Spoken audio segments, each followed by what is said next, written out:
Assalamualaikum warahmatullahi wabarakatuh. Selamat pagi sahabat Jabru TV dimanapun berada. Berjumpa kembali dalam episode spesial menjelang bulan Idul Fitri atau perayaan Lebaran Idul Fitri 1446 Hijriah. Hari kemenangan ini tidak hanya menjadi tanda berakhirnya bulan Ramadan, tetapi juga saat yang tepat untuk mempererat tali silaturahmi, berbagi kebahagiaan dan merenungkan makna sejati dari ibadah yang telah kita jalani. Dalam episode ini kita akan membahas tentang makna perayaan Idul Fitri, dan tentunya saya ditemani atau kehadiran narasumber yang luar biasa. Beliau seorang Kiai Musyafa Ahmad Sandoyo yang biasa disebut atau kita panggil Ustadz Sandoyo. Assalamualaikum Pak Ustadz. Waalaikumsalam warahmatullahi wabarakatuh Ustadzah.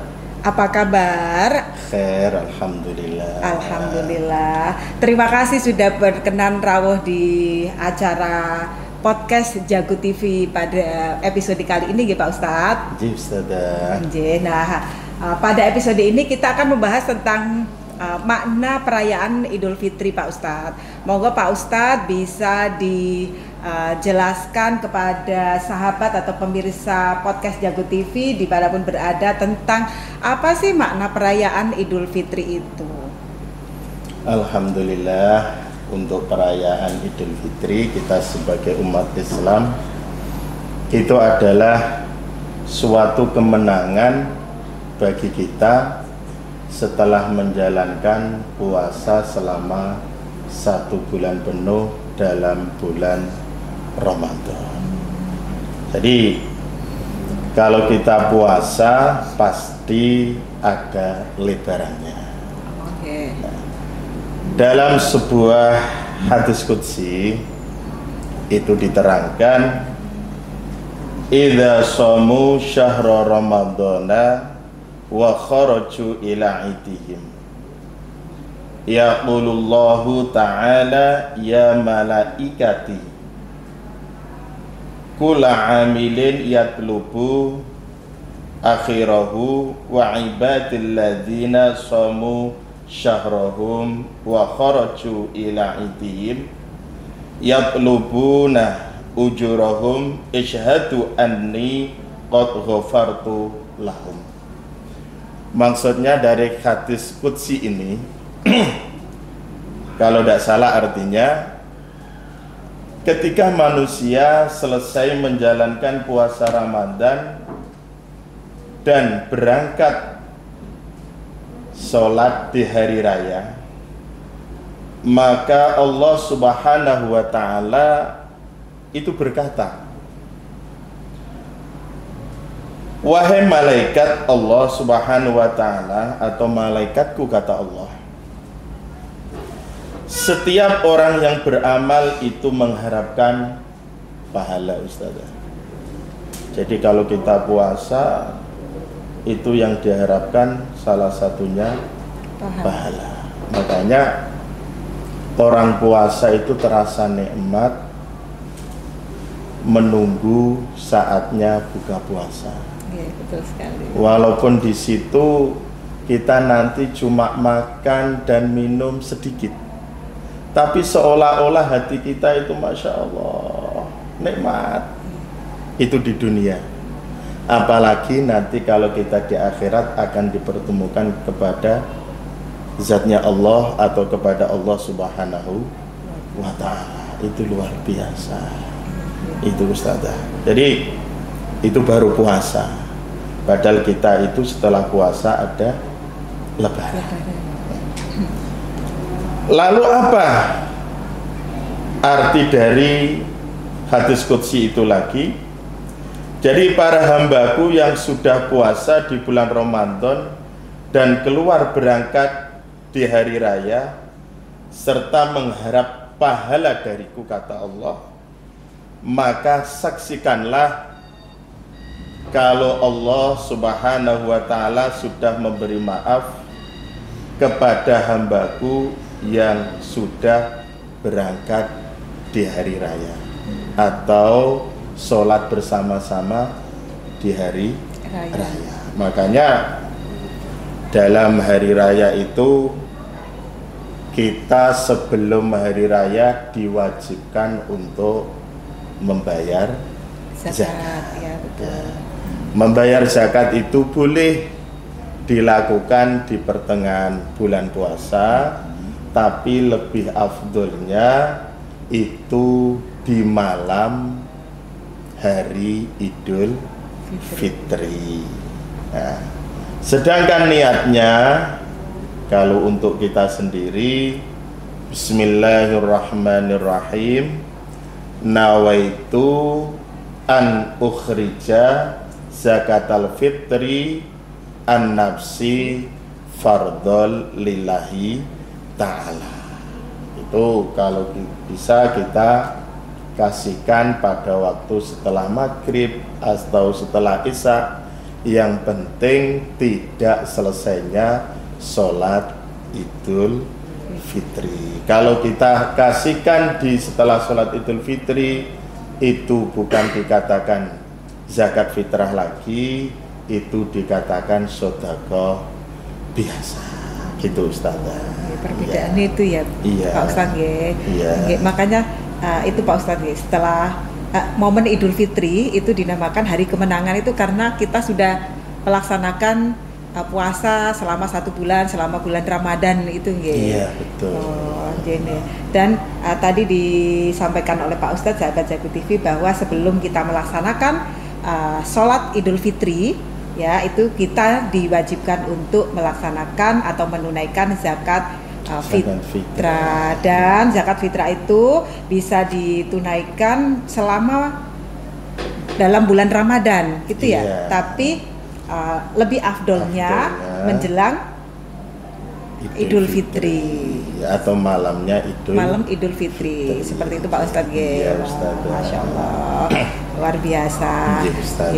Nah ini Pak Ustadz, kira-kira amalan-amalan apa saja sih Pak Ustadz yang bisa kita lakukan di dalam perayaan Idul Fitri itu atau selama dalam momen Idul Fitri tersebut Pak Ustadz? Iya, terima kasih. Begini Ustazah, sebelum kita sampai dengan nanti sholat Idul Fitri, itu malamnya kalau dulu saya itu ngaji di sarang, Mbah Mun itu pernah ngendikan, beliaunya mengatakan gini, ada 2 hari raya Idul Fitri dan Idul Adha. Nah itu biar hati kita tidak mati, dalam arti tidak mati itu bagaimana biar selalu ingat kepada Allah. Karena apa? Kalau hati kita mati, rasanya kita dikasih sesuatu apapun tidak terasa nikmat. Makanya beliaunya mengatakan, kalau malam Idul Fitri maupun Idul Adha itu setelah sholat Isya kita disunahkan sholat Ba'diyal Isya.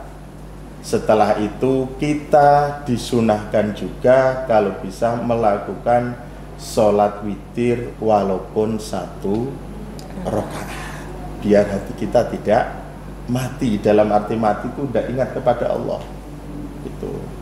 Dan setelah itu nanti sepertiga malam kita juga disunahkan, bukan wajib, disunahkan mandi seluruh badan dengan niat Bismillahirrahmanirrahim, nawaitu ghuslan li'idil fitri sunatan lillahi ta'ala. Begitu Ustazah. Iya. Lillahi ta'ala. Setelah itu kalau bisa lagi kita sholat fajar. Sholat fajar itu sholat qobliyah subuh. Setelah qobliyah subuh, ya kita nunggu sholat subuh sampai terakhir. Sebelum berangkat sholat Idul Fitri, kita juga disunahkan sarapan dulu Ustazah. Iya. disunahkan sarapan dulu. Sebelum berangkat sholat Idul Fitri itu disunahkan untuk sarapan. Masya Allah. Iya. Kalau Idul Adha itu disunahkan tidak sarapan dulu. Karena apa? Setelah Idul Adha kita menyembelih hewan kurban. Oh. Ya. Beda, kalau Idul Fitri beda. Nah, selain itu kita sarapan berangkat juga sambil membaca kalimat takbir. Makanya kalau ada kalimat takbir itu Masya Allah rasanya hati tenyuh. Betul. Makanya di Indonesia ini luar biasa. Pada waktu Lebaran kita diberi libur begitu panjang. Betul. Baik di instansi, lembaga atau di pabrik-pabrik, mungkin liburnya lebih dari 7 sampai 10 hari. Karena untuk bertemu dengan keluarga itu. Makanya pada waktu kita dengar atau melantunkan takbir itu kan hati rasanya kayak menyentuh gitu. Betul. Ya, kayak begini, saya contoh ya. Betul, boleh. Allahu Akbar, Allahu Akbar, Allahu Akbar, La ilaha illallah, Wallahu Akbar, Allahu Akbar, walillahil hamd. Itu kalau kita ingat artinya merinding loh saya. Kita ingat apalagi kita masih jauh dengan orang tua, seolah-olah itu mau dekat dengan orang tua. Nangis ya? Nangis ya, rasanya nangis. Karena apa?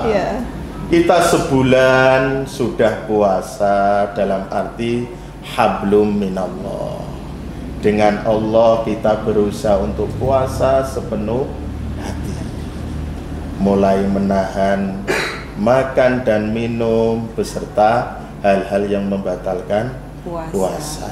Insya Allah, Allah itu ghafuran. Makanya kalau di dalam sholat taraweh pada waktu witir itu kan ada doa begini Ustazah. Asyhadu an la ilaha illallah astaghfirullah nas'aluka ridhaka wal jannah wa na'udzubika min sakhatika wan nar. Kan gitu Ustazah ya. Itu kita bersaksi bahwa hanya Allah yang kita sembah.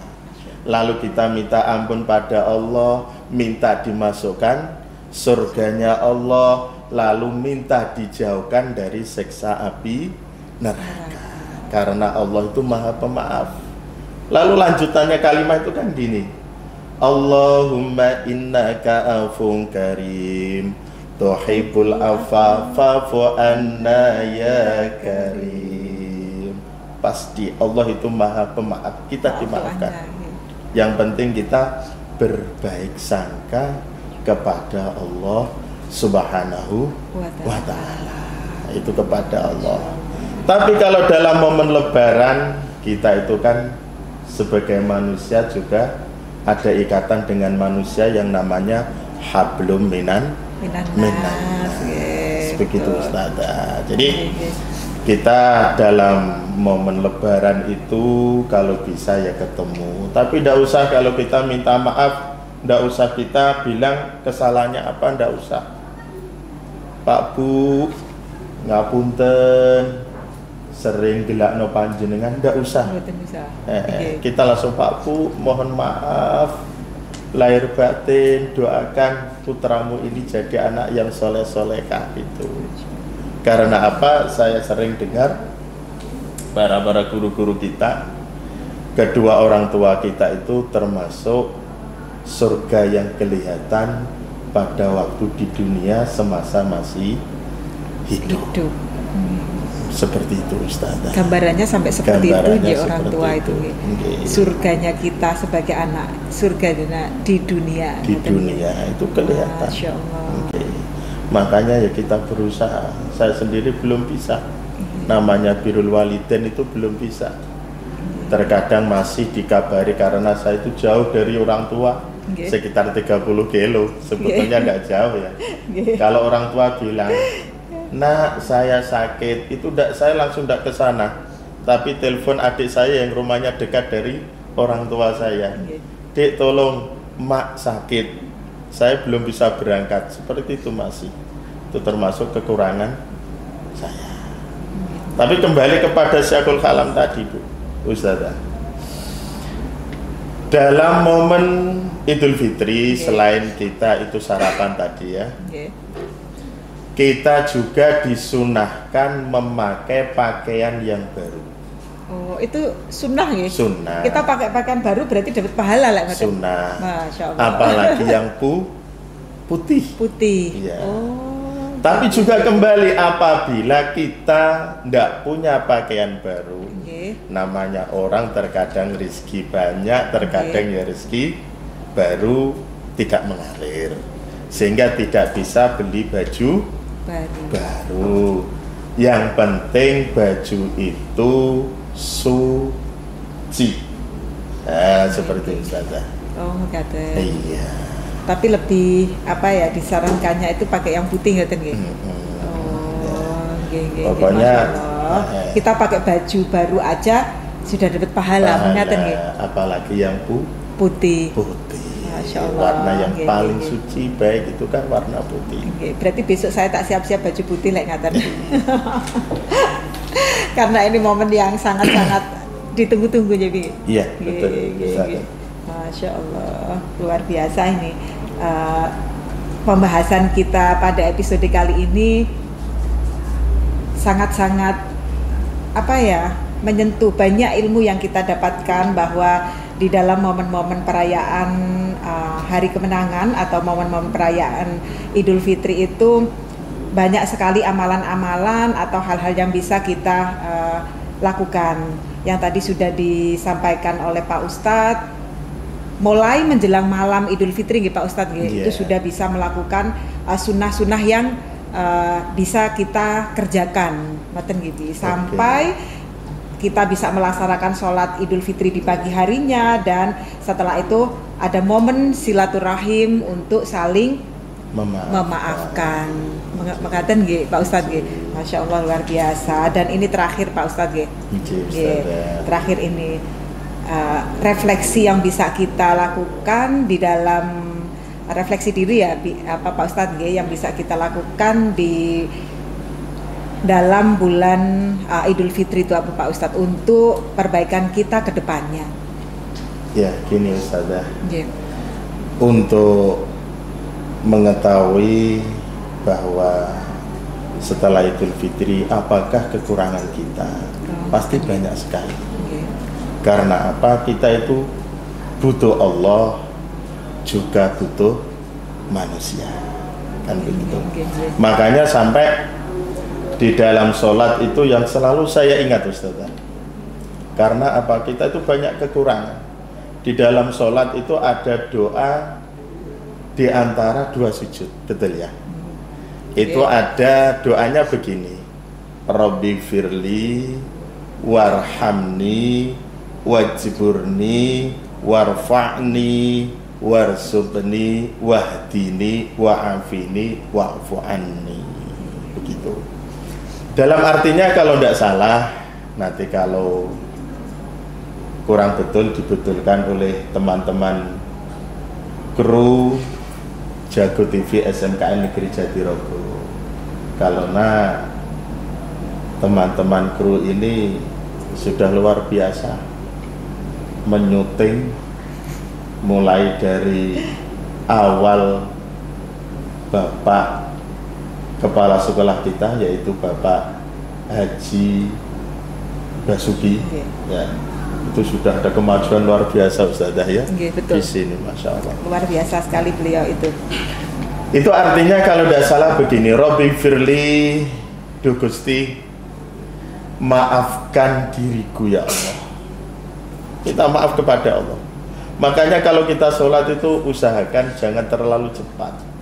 Kalau bisa kalimahnya itu yang enak, bisa dimaknai yang benar.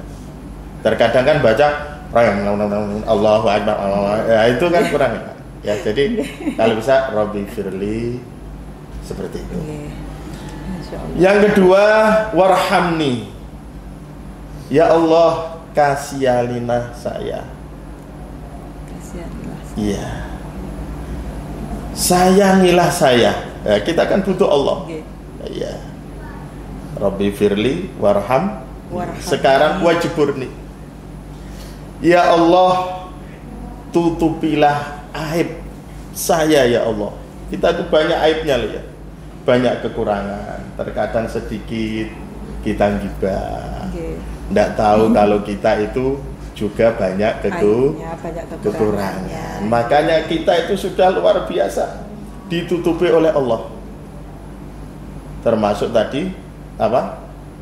Rabbi firli warhamni wajuburni. Selain itu bisa dimaknai ya Allah, tutupilah kekurangan saya, cukupkanlah kebutuhan saya. Jadi yang memberi cukup itu Allah. Kita bisa bernafas, alhamdulillah, itu juga dari Allah. Saya bisa memandang ustazah, itu juga dari nikmat Allah. Alhamdulillah. Apalagi saya memandang kru Jago TV, masya Allah itu. Yang tiga ganteng, yang satunya cantik. Itu juga dari Allah. Warfa'ni, ya Allah, angkatlah derajat saya. Itu kita minta di dalam sholat. Warfa'ni, ustazah. Setelah itu ada kalimat warzuqni, ya Allah, berikanlah kami rizki. Makanya di dalam sholat duha itu kan ada kalimat ini, Allahumma inna duha'a duha'uka wal baha'a baha'uka wal jamala jamaluka wal quwata quwatuka wa qudrata qudratuka wal ismata ismatuka. Allahumma in kana rizki fis sama'i fa'anzilhu. Itu maksudnya gini, ya Allah, kalau rezeki saya dari langit kau turunkan. Nah, makanya kita kalau bisa sregep sholat sunnah duha. Awal-awalnya kita mengharap kepada Allah terus, tapi makin lama tanpa mengharapkan, kita akan ikhlas dengan sendirinya. Wa in kana fil ardi fa akhriju, ya Allah, apabila rezeki saya dari bumi kau keluarkan. Ya, begitu. Wa in kana mu'assaran fa yasiru, ya Allah, apabila rezeki saya jauh kau dekatkan. Lu kita minta sama Allah. Nggih Ustaz, leres Ustaz. Nggih. Lalu wa in kana haraman fatahirhu, ya Allah, apabila rizki saya haram kau sucikan, kau halalkan. Ini termasuk saya sendiri, sadar. Saya jadi guru digaji, tapi terkadang malas masuk kelas, itu juga termasuk. Itu agak-agak gimana loh ya? Refleksi ya. Alhamdulillah ada doa itu, mudah-mudahan disucikan Allah.